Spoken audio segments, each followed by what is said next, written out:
30. Okay, let me introduce our guest today. Our guest today is Scott Riding. Scott is a managing partner at Y2 Analytics. Scott's also a former student of mine and somebody I know very well. Y2 Analytics is a polling and micro-targeting focus group custom data analytics company that's based in Salt Lake City. Prior to working for Y2, Scott worked for a company called TargetPoint Consulting out in Washington, D.C.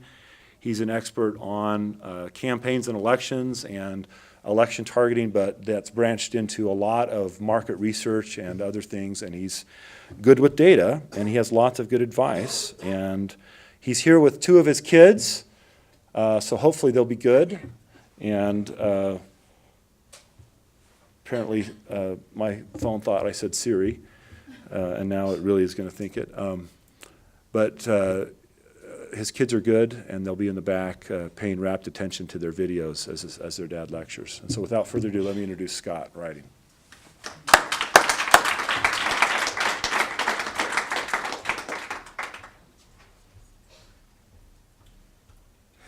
Hey guys, it's really great to be here. I love to come to this class, and the biggest reason I love to come to this class is because when I was a student here, this class didn't exist, okay?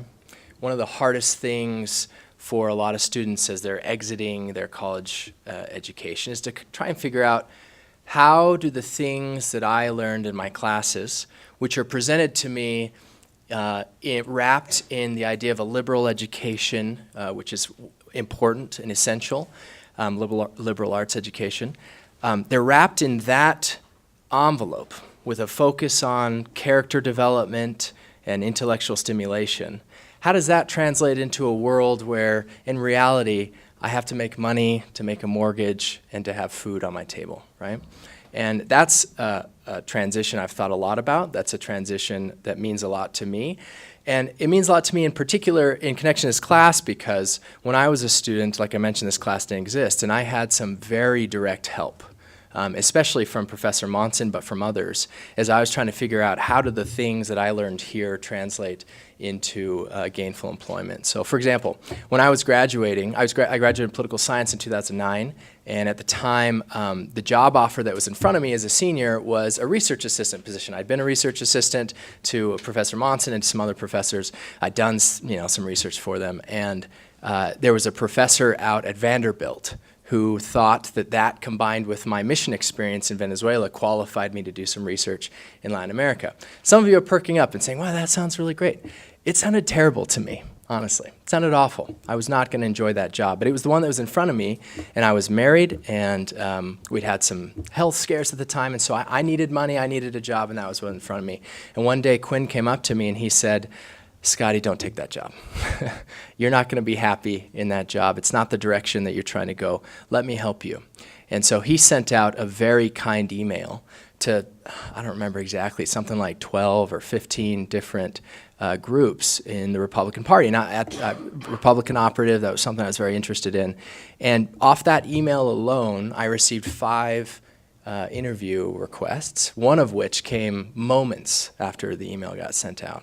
And I only took one of those interviews because it was my dream job. There's this company in DC that was this intersection of statistics and data and the cutting edge of what you would do with those things and how you would use them in a political campaign. And I found that compelling, and I watched some videos from some of the founders of that company, and I was blown away. So I took that interview, I took that job, and I worked out in DC for 4.5 years and just had a great time. And it was all due to kind of Quinn's involvement. So I feel very in debt to this institution. I feel very in debt to the faculty here, and I'm very pleased that this class exists because it helps me to give back, okay? So just know that my #1 objective today is to help get you employed. Every single person in this room, okay? I care that you get a job, and I know that many of you have skills that are valued outside of the academic space pretty highly, and you don't know, okay? Your professors have probably tried to tell you, especially your stats professors, as my guess, they probably tried to harangue you and tell you, hey, this stuff is valuable. I'm here to tell you it's extremely valuable. Even at the undergraduate level, the stuff that you've learned in some of these stats classes, almost every corporation in the country is looking for, okay? So let me get to know you a little bit, if that's okay. So how many here are political science majors? The vast majority. IR? Are there any other majors?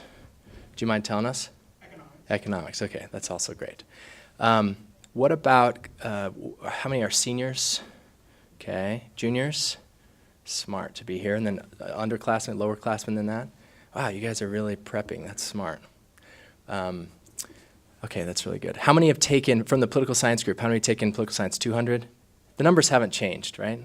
Okay, 200, 328. How many are dragging their feet to take 328 until their last semester? Okay, fewer and fewer every year. Okay.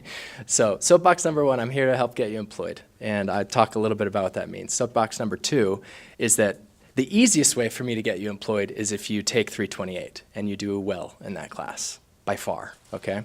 And I can talk to you about that. But that's been my whole career path. I've helped a lot of students who have taken that career path, both in politics, which was my first career, and basically a lot of what I'm going to talk about today, because I think some of you are interested in that. But many of my friends and myself have transitioned mostly out of the political space and are doing a lot of corporate work. It's all the same skills, basically, okay? You just have to have a domain for those skills. Soapbox number 3, how many are planning to go to law school? For how many is that kind of like a fallback? It just seems like a good thing to do. Okay. How many are like, I want to be a lawyer? Okay. I respect that. I care a lot about my lawyers. We have a very good lawyer at my company that takes care of us. I also come from a cohort that back in the day considered law school a good, strong fallback, and it didn't end up being that way for a lot of them. I have friends who have graduated from top law schools in the top quartile of their class that ended up not being able to be employed. Basically, there was this big push where the baby boomers are not retiring, darn them, right? And the entry-level law jobs, which is mostly grunt work, 80 to 100-hour-a-week grunt work, have been replaced by robots, okay? Machine learning does most of the entry-level law work these days. And so as a result, there are fewer and fewer entry-level law jobs.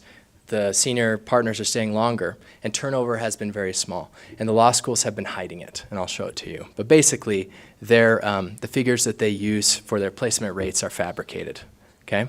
So if you go to law school, you have to do it eyes wide open, because your jobs, like your prospects for employment, are significantly worse than some other types of graduate school. So it's something to keep in mind. So that's soapbox number 3. Let me show you soapbox number 4. This comes from the U.S. Colleges report from the Department of Education. This is 2016. What we're looking at are the worst performing schools for gender pay gap coming out of an undergraduate degree. Okay, at the very, very bottom is Kiamichi Technology Center, which is not a 4-year institution. But men coming out of that institution are making $41K a year, and women are making $12K a year, which is about a 241% pay gap. And then there are 2 institutions above it that we should know about, okay? One is University BYU Idaho, the other is BYU. Men coming out of BYU average, and I think this is, it's an average after a number of years that I should have looked up before I came. This is not right out of school, but it's after a few years. Men after a few years are making $74,000 a year. Women after a few years are making $25,800. And by the way, anyone who's not working, you're thinking, oh, stay-at-home moms are dragging that average down. They're not included. This is full-time working professionals. To me, this is a real problem, okay? And if you look at other institutions that are on the lower side of this, you'll see a pattern. Many of them come from very either religious or socially conservative environments. And this report doesn't make theoretical claims. I haven't seen any follow-up work on this as to why this pattern might exist. We just know it does, so I'm not going to make any claims. Instead, I'm just going to provide some coaching, okay? I hire people all the time. Our company is rapidly growing. At the prior company I worked at, I was in a hiring position. And I've seen students come right out of undergraduate institutions to talk to us about what they want to do and the kind of jobs we have. And we make job offers regularly. What I find is that in many cases, the men will negotiate a bit. And in most cases, there is negotiating room, okay? A smart job offer, smart company is not going to offer you everything they have unless they're in a really tough spot. Generally, they'll offer you something expecting you to counteroffer. I think in my entire career, I'm not sure I've ever seen one of the women that we've made a job offer to counteroffer to us. That's a skill, okay? It requires a combination of gumption and market knowledge. But if you're a woman coming out of this institution, you're being criminally underpaid, okay? And you should keep that in mind. And so when you get your first job offer, know that negotiation is expected, okay? And so that's a skill that I want to help you develop. Again, I don't know what's causing this. Someone should study it, but all I know to tell you is to counteroffer, okay? And yeah, we could turn this into an entire discussion of that, but we'll do that another time. Just know that's something you should develop, okay? Speaking about this law school stuff, this is my cohort, 2011 law school. I graduated here in 2009. A bunch of my friends graduated from law school in 2011. 55% of the actual 2011 law school grads were employed full-time as lawyers 9 months after graduation. Now, the placement rates that the law schools put up are just employed. They don't put the asterisk in to say employed as lawyers, because what they'll do is they'll call back and their whole graduating class and say, do you have a job yet? And if you don't, they'll put you on a research grant and bring you back to the university and give you a job during the time frame that the stat is collected to manufacture those numbers higher. But an audit went back and looked, and 45% of law grads in 2011 didn't get a job. That's abysmal. That's really bad. It's like for-profit college bad in terms of job placement rates. And when you consider that the average debt coming out of law school is multiple hundreds of thousands of dollars, it's just not a calculus that worked out for my cohort. So I really want you to have eyes wide open on this stuff. Law school should never be a fallback. If you want to be a lawyer and you want to be a good one, that's fine. And we need good lawyers. But just know that from an employment standpoint, it's not an automatic gig, okay? So what are the opportunities for those of you who really haven't seen or aren't settled on where to go? If you've taken stats classes, there's a pretty clear path in my mind. So this is Kevin Collins. Kevin is a Democratic operative. He may take issue with that. I think he may call himself a Democratic academic, but at the time that he wrote this, he was working for an institution that did research trying to help Democratic campaigns tactically, right? What kind of organizing skills should you have? What kind of messaging should you develop? And handed those out to Democratic candidates all around the country. And he put this on Twitter: political science friends, please teach your undergrads to use stats software. It makes them much more employable. The retweet there, Alex Lundry, is a Republican consultant in D.C. and one of the better-known pollsters. It later was retweeted by a man who you may have heard his name, Reince Priebus. He's the former chair of the Republican National Committee. He was chief of staff to President Trump for, as long a window as you can be, chief of staff for President Trump, okay? So this got very popular. Why? Because it turns out in this industry, there's a huge demand for data science, which is a buzz term for stats, okay? People who knew some stats. And if you can operate the stats software yourself, then you are employable, okay? In my company, we do interviews, and as part of the interview process, you'll have to come and sit down, and you tell us which stats software you're most comfortable with. We have all of them, and you show us some really basic skills. And we do that because so often stats work is done in groups, right? People get in pairs and they'll work on stats project together, and one person really knows what they're doing, the other doesn't. So we put you by yourself and say, show us, run a frequency, right? And we let you show as much as you can. And basically, I don't ask for that much, but if you know how to load data and you know how to run a frequency, then you're employable at my company. And we have a higher bar, frankly, for people who don't make it. For us, we have a whole group of companies that ask us and say, what students do you have coming through? Because we often have many. So this stat software stuff, for me, from my perspective, from an industry side, whether it's politics or whether it's corporate or whether it's nonprofit, data knowledge goes a long way. And it's easy because you're in these classes to think that, well, certainly I don't know that much relative to people out there. This institution is unique in its ability to train quantitative skills. I used to recruit from a variety of universities. We used to pull people from Georgetown and some Dartmouth and some universities up in the East, and the stats students weren't cutting it in many cases. And so now we basically recruit from here. There's another school in the Northeast that we care about, and then recently the U of U actually has put in a fairly robust statistical group out of their business school. But there's a lot of companies like us who really value the pipeline that's come through here because, frankly, 328 is really hard and it's really good because it preps you for the kind of stuff we want to do it. And I don't know all the professors who teach it, but my sense is they're fairly hard-nosed. I had it from Goodliff, and he was tough 10 years ago. I imagine he's still tough now, okay? And that's really good prep. So if you've taken 328 and you paid attention in that class, I don't even need you to have gotten an A, frankly. If you got like B++, something like that, I'm interested. And there's a lot of people like me. So keep that in mind. And what I'm going to show you today is some of the stuff in the political space that those kind of skills are used for. But employment-wise, just know that that's the easiest path for me. If you come to me with those skills, I know right where to put you, okay? So this gets a little indulgent. They asked me to show you my career path and that pictures are helpful. So some of these are fun. I don't know how many of you recognize the guy on the left. That is Professor Michael Barber. There's Quinn Monson and Dave Magleby, who's retiring this year. This is 2008 election. Back then we did an exit poll, and we'd go on TV and announce the results and try and explain to people what was going on. This is specific to Utah. At the time, that he was just Mike, and we had a good time on TV. And this, for me, was a little bit of kickoff into this data world, right? This is my first survey I'd ever done, and we got a little taste of what that was like. Shortly thereafter, this is 2016, after we'd already lost. That's why we're smiling, because it was over. This is the data science team at Jeb. So I was asked to lead his data science team. Most of the people in this picture came right out of undergraduate school and came and joined us because they'd had some good statistics work. The only one that's different is right to the right of Jeb, who's your left, is Professor Tom Wood, who's a political science professor at Ohio State. But the rest of them are all undergrads who just had really strong stats background, and we were able to do a lot of good work for an ultimately disappointing campaign. This is Mia Love back in 2014 when she won that race. This is your congressman if you live in this area, Curtis. So done a lot of political work, and basically the data skills allowed me to go from being kind of a junior analyst, undergraduate person, to being in the top tiers of campaigns just because of a vacuum, right? I'm not particularly brilliant. It's just there's a vacuum of skills during that time, and I'm here to tell you that vacuum still exists, right? There's still a lot of demand for this.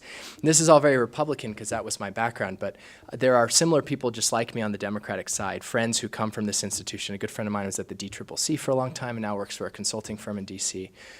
We have connections on both sides. So if the political stuff is your bag, I've got a lot of connections there. If not, just know that a lot of students from this institution have moved on to other places. One is working at one of these startups here in Silicon Slopes, helping them with the data science of their technology. They connect local businesses to local homeowners, trying to help them to do things like clean the house and everything. But there's a lot of data involved in almost all software design. My company's clients include some of the biggest logos in the country: Amazon, Facebook, O.C. Tanner, Nike, and that's all possible just because the skills that we learned here and the skills that Professor Monson teaches here are in high demand at all these institutions, okay?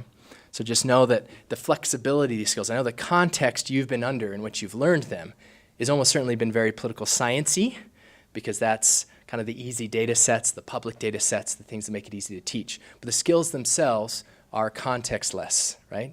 Run a regression does not require you to be using voter data. You can use any data, and there's a lot of data that needs regressing, okay? So something to think about. So how does this work in the political space? I'm going to make this quick, okay? This space has moved a lot in the last 15 years, mostly because the kinds of data and the amount of data have increased. At some times in alarming ways. I imagine many of you have followed, at least to some degree, the Cambridge Analytica scandal of 2016.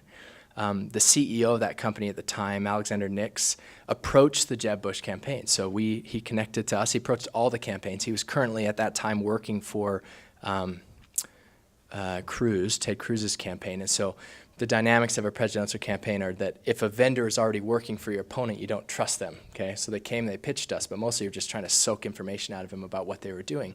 And they were pretty cagey about it, and later we found out they'd stolen a bunch of data from Facebook, blah, blah, blah, right? But that was the culmination of an entire kind of push to get data-driven decision-making in campaigns, because what happens is campaign is the fastest, most expensive startup in the country, okay? As quickly as a startup can burn through money, a presidential campaign burns through money 4 times as fast, okay? A presidential campaign in 2020 will be multi-billion dollars over the course of 16 months, okay? There's no tech startup that competes with that. It's way more money at a way bigger scale on a way shorter time frame.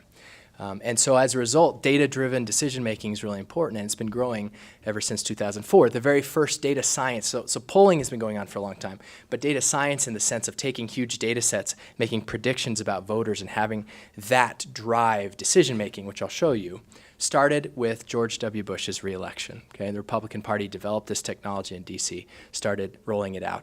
It seemed to have culminated with Obama's re-election in 2012. So as much as Cambridge Analytica stole data from Facebook, Obama's team was actually working directly with Facebook. So a member of Facebook's board was on the Obama campaign, and their whole website was a Facebook app that if a supporter opted in, it would give them all the data of their friends, okay? Which is exactly what Cambridge Analytica did, but they did it without telling you. Whereas on the Obama side, they said, can we have all your friends' data, right? So it's the exact same technique, and it worked really, really well, okay? And what happens is because there's so much data, there's a lot of opportunity for analysis. Something that people really haven't discussed much is whether or not people are okay with this, okay? So let me show you a little bit of this. Some of you have probably worked with a voter file. Okay, a voter file is a state record, and it just shows one row for every person who's eligible to vote in a given geography, except in North Dakota, but every other state in the country has a voter file. And that voter file includes stuff like your age, some basic contact information, where you live, if you're registered with a political party, and then what we call vote history. Vote history just says for every election that you've been eligible to vote, did you vote? And if you did, was it by mail, was it in person, and on what day was it? Okay? That's public information. Anyone can get it. So I can look up anyone in this room and see whether or not you voted. And that's part of, I think the justification at the time was transparency around voter fraud issues, but it is there. It's part of every single state except North Dakota. There's also outside data warehouses where we can go and take that as a base file and then purchase literally hundreds of other pieces of data about adults who are on that file.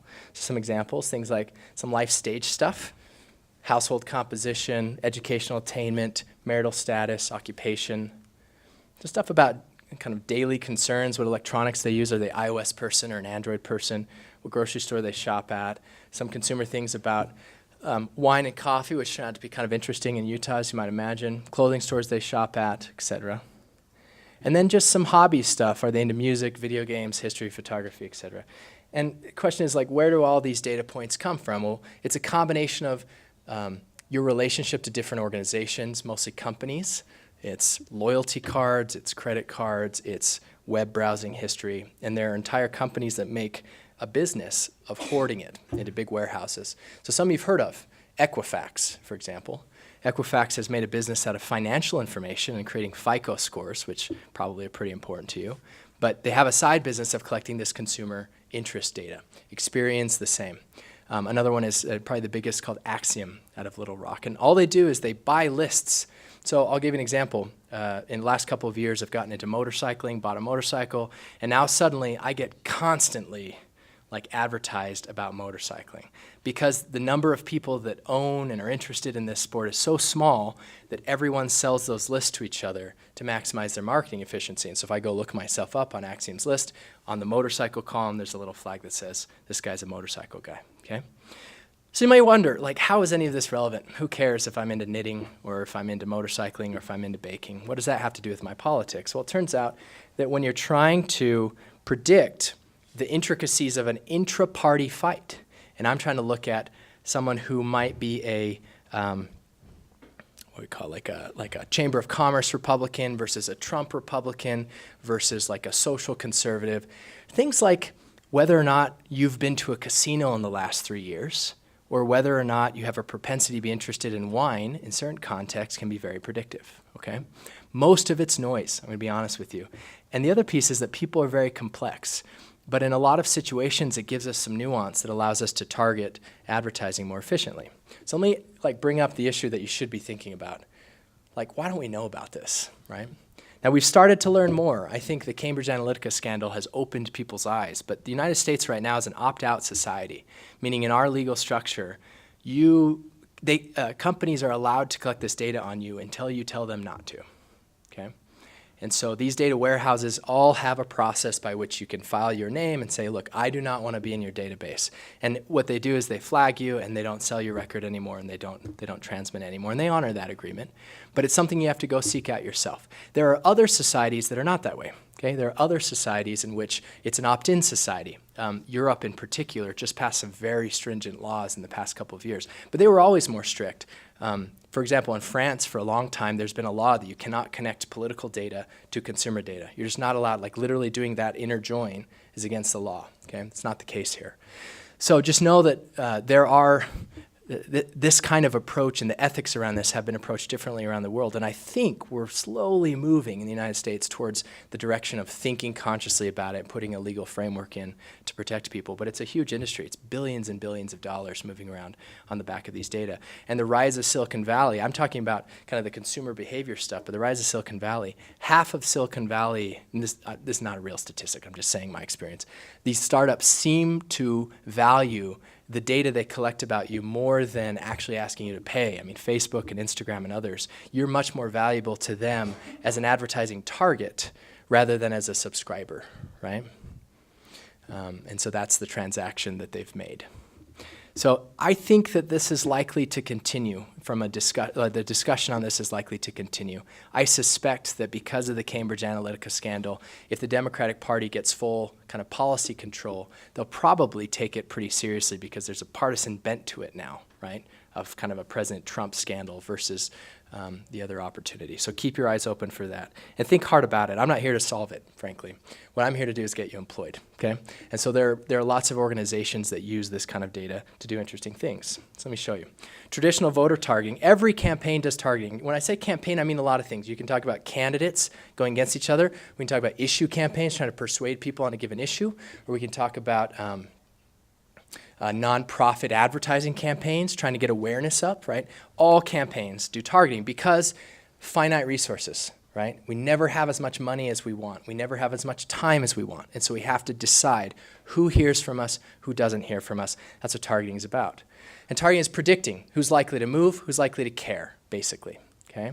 So lots of questions that come up in this context. Who are our strongest supporters? Who supports my candidate right now? Who's likely to take action? Who's never going to be persuaded, no matter how much money I spend on them? And that's how I decide where my resources go, because it's efficiency, right? Traditionally, this is done in 3 different ways. One, experience. Basically, old hands say this is how it should be done because it's always been done this way, or we did it this way last time and it worked out pretty well. And frankly, absent any other source of data, old hands is fine, okay? I know a lot of really experienced people. They've done a good job. The thing that they tend to miss is what's coming new, what's coming next, right? A wave election or a new issue. It's hard to see. Geography is the second. I'll show you what this looks like. Basically, there's the smallest unit of analysis in state records is the precinct. A precinct is essentially a very large neighborhood, and that's the smallest amount of people that we can look at election returns for. So for many, many years, if I was thinking about sending mail or sending door knockers to say I want to gin up turnout or knock an area to find persuadable voters, we just look at the precinct by precinct data. So look at a neighborhood and say, how did they vote in the presidential? And so if it was 74% Obama, 22% Romney, I can say, if I send door knockers to that neighborhood, I will gin up 3/4 Democrats, and that's good for my campaign. So we'll knock that whole neighborhood, go to every single house, okay? It's rough, right? Neighborhoods are huge, but it's effective. And the last way is just polling. This is what's called a crosstab. So on the rows are answers to a question, presumably a question about candidate support, oppose. And then on the columns are subgroups of interest, blocks of voters. So for example, over here we have women, and here's women 35 to 54. And a pollster might look at this and say, look, the average undecided number among this population is 6. That's on that far left column, which is called the top line, okay? Whereas women 35 to 54 are 4 times more likely to be persuadable, or at least undecided. So let's target all of our advertising to women 35-54. Really common thinking. The trouble is that women 35 to 54 are a huge group of people, right? With all sorts of diverse interests, diverse kind of political views. It's a huge block. And so it's really, really rough targeting. So these techniques are helpful, frankly, but they lack precision, and more data often can result in more precision. So what do? We go and we interview a huge subsample of the registered voter file, thousands of interviews. So a normal poll will be a few hundred. We're talking 2,000 to 3,000. And in a place like Ohio, where there's 8 million voters, we'll probably do 5,000 to 6,000 interviews. Okay, and we're asking them about candidates, ideology, issues, parties, whatever. So now I have a few thousand people for whom I have, quote unquote, the truth of what they believe. It's possible they lied to me, but usually they're pretty good about it. Okay? Then among those few thousand for whom I know the answer, we train a statistical model on what kinds of things predict their likelihood, for example, to sympathize with a Republican. Let me give you an example. And so we'll say maybe, their investment portfolio, where they shop for groceries and their life situation and their educational, that all leads to some prediction in this survey, right? And we use that to find everyone else who fits that profile, and we make a prediction about them, okay? Basically, you've got a study universe, we learn about it, and then we make inferences. So an example, this is an old one. A lot of this doesn't apply these days, but just as an example. Back in 2014, a woman who was 21 years old, who was unaffiliated, had a 22% likelihood of sympathizing with a Republican candidate. Let's add some data. Let's say now that we know she graduated high school, it goes up to 29. We know she has a child, it jumps up to 71. We know she listens to hip hop, it drops to 50. She's never voted before, it drops to 34, okay?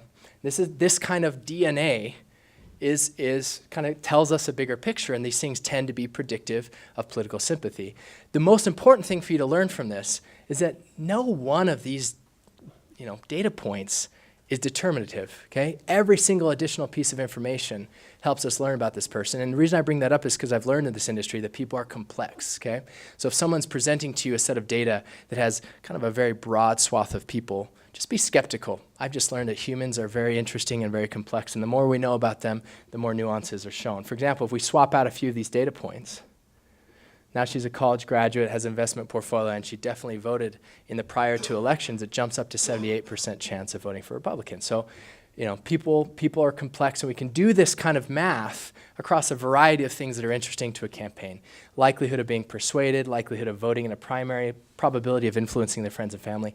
And by scoring people and giving them kind of these probabilities, we can make strategic decisions about what we should do for them. And it turns out to be very efficient. So this comes from Nickerson and Rogers.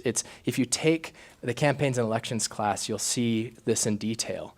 But basically, what they're trying to say is if you have these kind of guesses about people's likelihood to turn out and their likelihood to support you, you can make your resources 3 times as effective.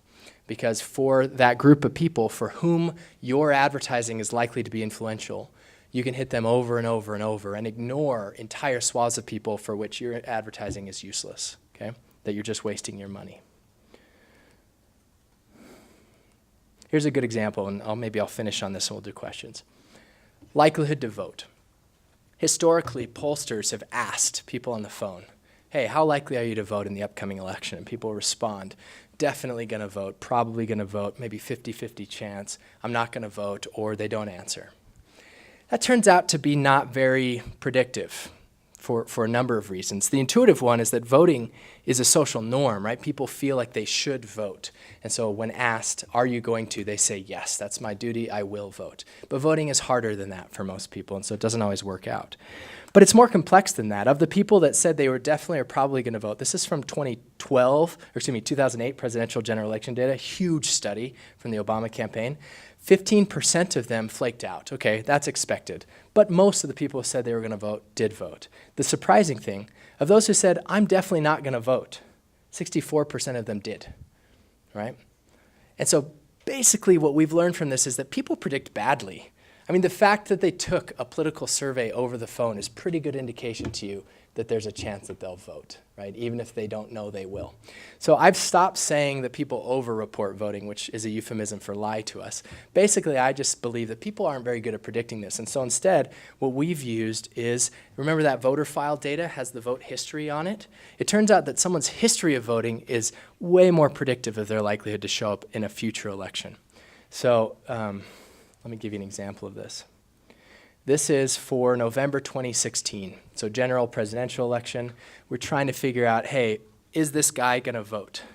So let me give you an example. 52-year-old unaffiliated voter registered to vote 33 years ago, which is a data point of stability, right? It's been around a while.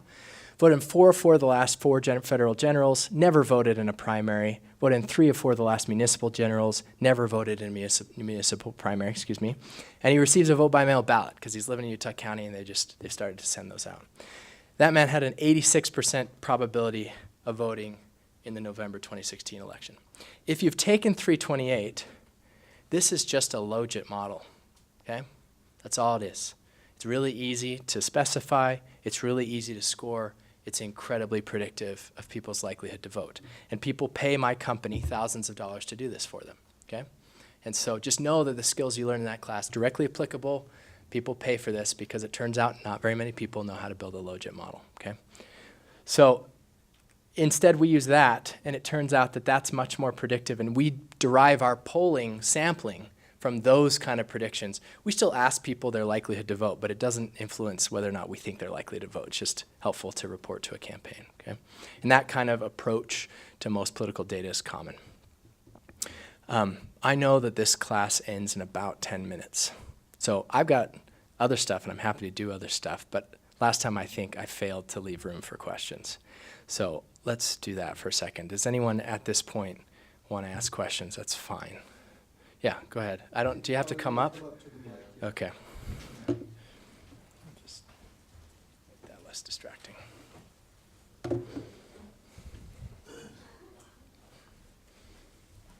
So this is exactly what I want to do. I'm probably need my stats minor, but I was wondering what other classes on top of 328 are good in the poli-sci. Yeah. And what software programming skills are most useful for this field. Great question. So the entire stats world is moving towards R.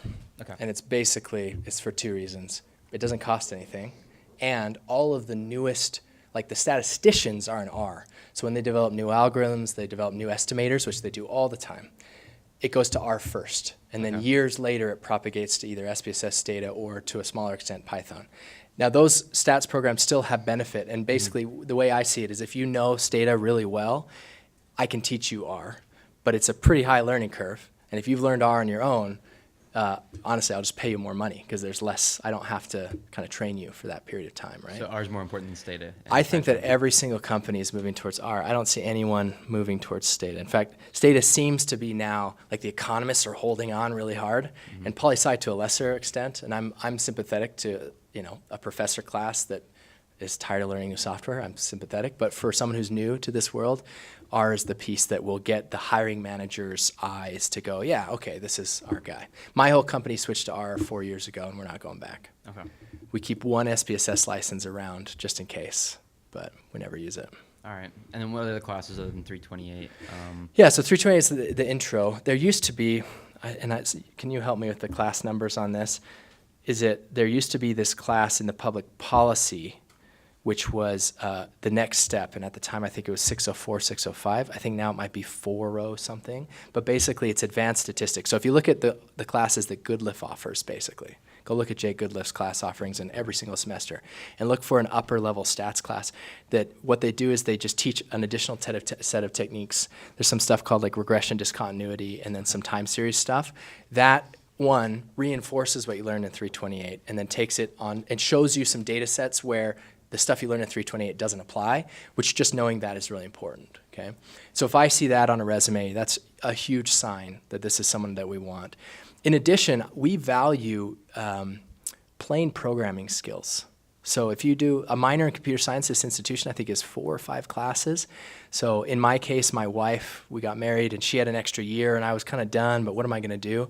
So I threw a computer science minor in and I found that the stuff I learned in those classes was incredibly applicable to my daily work. Because if you can teach the computer to do the stuff that is mind-numbing, then you can work faster, okay? Well, I find the best analysts are lazy in the sense that if you've got a bunch of data to clean, instead of just sitting there and plugging through it, you write a script that does it for you. Now you've got a script that does it for you in the future, and if you made a mistake on the script, you just fix it and rerun it, right? So people who have just raw programming skills are incredibly valuable to us as well. And that's not a language thing. Any language you learn is fine, just raw programming skills. Okay. Yeah. Awesome. Thank you. You bet. And I'm not alone. There's a lot of companies like us. I have a couple of questions, if they don't. Yeah. Well, and this is the same question I asked last year, is that isn't there's always that case where there's a huge, like an election where the predictions were completely off. Yeah. So the statistics did not match the outcome. And so, and when you put up all those different data sets and you could plug in different things, it seems to me you can plug in different things and get different results for almost any election or for any consumer study, or because there's so much data now that it might be hard to interpret it and hard to know where to take it. So, That makes sense. yeah, no. So there's two pieces. There's the data itself, and then there's interpretation of the data, and whether or not that interpretation matches the reality of the prediction. And that's the trouble, right? Predicting is always hard. Predictions tend to be out of band, meaning we're going to take the data we have, and we're going to predict something that hasn't yet happened. And what's the success rate? One thing to push back on. So in 2016, there's this widespread perception that the pollsters all got it wrong, and I, tend to be a little bit proud of my company's polling prowess, and we do things differently than others. But I'm also defensive of the polling industry as a whole. The national polls in 2016 were dead on. They said Hillary Clinton would win by 2 points, and she did, okay? But she lost the Electoral College, which is, at the end of the day, the game. But the polls were right, the national polls. The state-by-state polls were wrong, systematically wrong, because the estimates around who would turn out, the Trump campaign activated a set of voters that historically had no precedent of turning out, and everybody missed it. My friends so I didn't end up working for the Trump organization in the end, but friends of mine who are in the industry talked to me about the fact that I think they did know. They did know, and it was for them it was a competitive advantage in the fact that the media pollsters, who are operating on lower and lower budgets every year because newspapers have no money, didn't have the resources to do that kind of R&D. So, the answer is that it's hard. No, there's always an interpretation layer. Yeah, and the pollsters can take the same, set of data and disagree about what it means based off their experience. I think you just have to trust the guy you're with, right? Go ahead. So I'm a sophomore, I'm a poli-sci major. I was wondering what else stands out on a resume besides computer science and statistical skills, and how much you value things like campus activities, clubs, internships, being a TA or a research assistant, or what you look for. Yeah, and that's a very also good how question. much statistical skills would make up for a lack of those. The nature of my company, let me back up to an old saying. The old saying is not what you know, it's who you know. My argument is it's both in today's economy, right? Because it's really hard not to have technical skills these days. Soft skills, there's still a lot of places that need them, including my company, but I have way fewer of them. I have a handful of soft skill people and then a whole, huge group of people that are technically skilled, and that's where we make our money. And a lot of companies are set up this way. So we disproportionately value the stat stuff, but we're humans. Part of the interview process is figure out whether or not we think this person can work with us. I have had incredibly talented statisticians who had just nothing but school, and for whom, honestly, standard workplace interactions were difficult. And we accommodated them, right? Basically, there was this one guy I worked with who really just wanted to work in an office as far away from everyone as possible. And he did really well in that context. He's brilliant. He's brilliant. Just really tough to be around. Not every company understands that. And so honestly, I think you should do what makes you happy. And if you come into my office and you're a happy person and you've got the skills I need, that's what I'm looking for. And that's what a lot of people are looking for. The thing that really stands out is when a professor or someone that I know reaches out to me and says, hey, this individual is going to apply for a job with you. I know them. You should pick them up. That's 80% of the game at that point. I mean, we still go through a technical interview and make sure that that we're checking all the boxes, but it goes a really long way. And so if you've done an RA experience, honestly, that's huge, because a lot of the professors in this group know that this company in Salt Lake exists. If you want to be in Salt Lake, they'll connect you with us, and that recommendation is very important to me. Cool. Thank you. Yeah.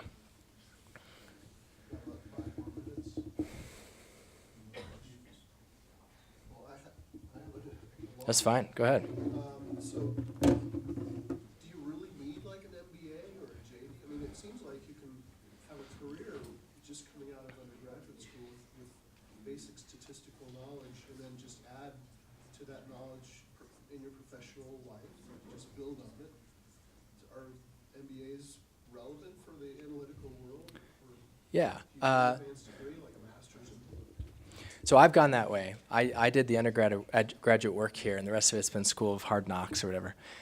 It's a harder path, honestly. And some of this was just me saying, I don't want to work for anyone anymore, so let's start a company. And a little bit of a highlight reel and some bluster goes a long way in that context. I value graduate school in my hirees. So we have multiple master's degrees. Obviously, we have multiple PhDs on our team, and it matters. Mostly because what happens in a technical graduate degree is that you're forced to do an entire research project from A to Z, which is a maturity issue, right? You are forced to go through data collection on your own. You're forced to go through data integrity on your own. You're forced to do a final report on your own, and that final report is heavily scrutinized by people that are way more qualified than you, and that maturity process translates into good work. That said, we also have undergraduates, and they do very, very well. And so what happens is when people come to my company, they often ask, hey, they're there for an internship, or they're a junior analyst, and they're asking me, should you go to graduate school? We highly value it. So I didn't do it, but I think that in the statistics world or a technical world, a graduate degree goes a long way. There are professional degrees that I consider different. So an MBA has, I'm not qualified to talk much about it, okay? I will start there. I haven't gone through an MBA program, but my friends who have, and the professionals I've seen who have, the an MBA qualifies you to be an executive in a corporation that has a specific set of challenges, usually larger corporations, and many large corporations require it for you to be on an executive path. And so if you want to be a decision maker and be qualified someday to own the financials of an organization, an MBA is essential. But that's not a decision now. You can't even apply. I mean, you can, but it's not wise to apply for an MBA until you have 5 years of work experience behind you. Okay? They look for that. They want that. They want you to come already having tried the business world before you go back and try and pretend like you're going to be a leader of it, right? You can't really lead something you've never experienced. So that's the MBA side. And the JD side, I know that the law school at this institution comes around and says a JD is a really flexible degree. It is not, okay? JD resumes show up on my desk, and I look at them, and my problem when I see a JD is 3 years of a very expensive school in which you learned nothing that benefits me. And so your salary requirements are going to be high because you're in a lot of debt, and yet none of those skills benefit me. Like, you are qualified to be a lawyer, and that's it, okay? And I don't know of any company that thinks of it differently. So if someone has convinced you that law school is a nice, flexible degree, it's just not. It's a mistake, okay? Sorry, obviously that's my soapbox. Anyone who's interested, please come talk to me, especially those who are seniors and juniors. We do internships every summer. Love this organization, and we have a lot of intern spots. Our offices are in downtown Salt Lake. We just moved into City Creek Tower on the 16th floor, beautiful view of the valley. Our offices overlook the temple. It's a really cool place to work. So if you want to do an internship with us, come talk to me. Okay, thanks, guys. Thanks, guys.